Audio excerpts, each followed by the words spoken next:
Everything that lives must one day die, right? Well, maybe not everything. Consider the Hydra. It's named after a many-headed monster from Greek mythology. Chop off one head and two grow in its place. That myth isn't too far from the real Hydra's death-defying abilities. Its body is a hollow column with walls only 2 cells thick. Its head is just a bunch of tentacles surrounding a mouth, no eyes or brain. The Hydra of mythology was a massive monster. If you cut off one of its heads, 2 more would grow back in its place. And its teeth had the power to raise skeletons. It lived in the lake of Lerna in the Argolis.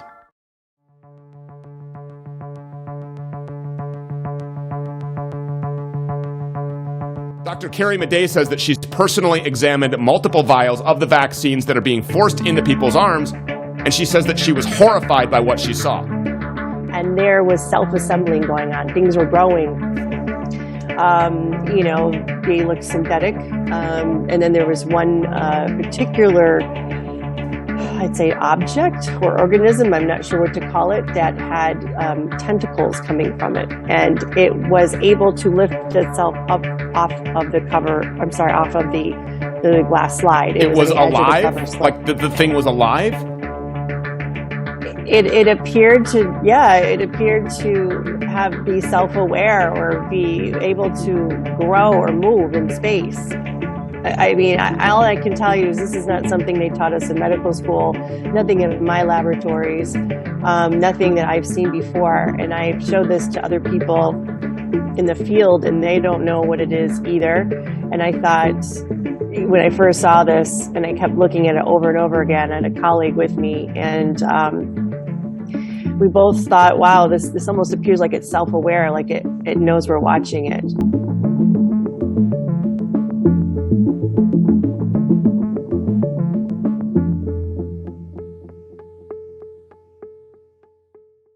Hydra belonged to the phylum Cnidaria, which makes them a relative of jellyfish and sea anemone.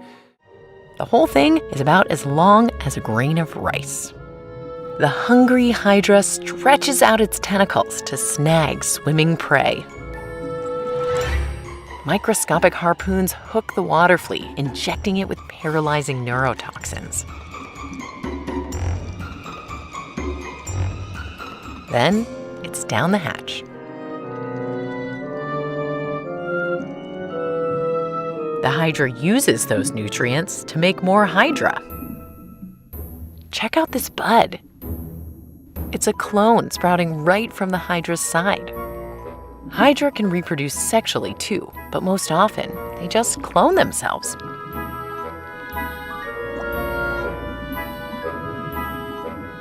Chip off the old block. Hydra are constantly regenerating their own bodies too, replacing all of their cells every 20 days. They can do that because roughly half of the cells in their bodies are stem cells, which can develop into all the different types of specialized cells you need to build or rebuild a body. Stem cells only make up a tiny percentage of our bodies, and our stem cells degrade over time. That's why we age. But a Hydra can make near-perfect copies of its stem cells, basically forever. It's called non-senescence, biological immortality. Having all those stem cells allows Hydra to recover from all kinds of damage. All right, here we go.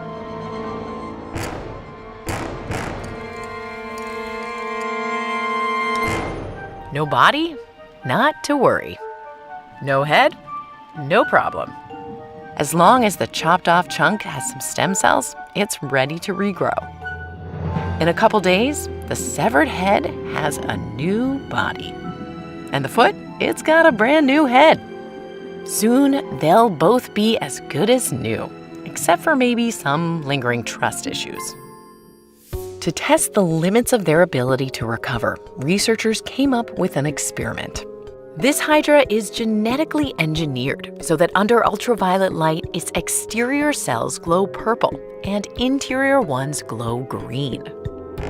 Scientists basically blend up a bunch of these hydra, leaving a heap of mixed-up cells. Right away, the cells start reorganizing. Those purple outer layer cells migrate out. The cells from the inside squirm back into the center. The hydra dumps cells from the interior to restore its hollow shape. The stem cells start dividing and differentiating to rebuild the rest of the animal. Soon a head starts to form. Sometimes a few little heads compete to be the new top.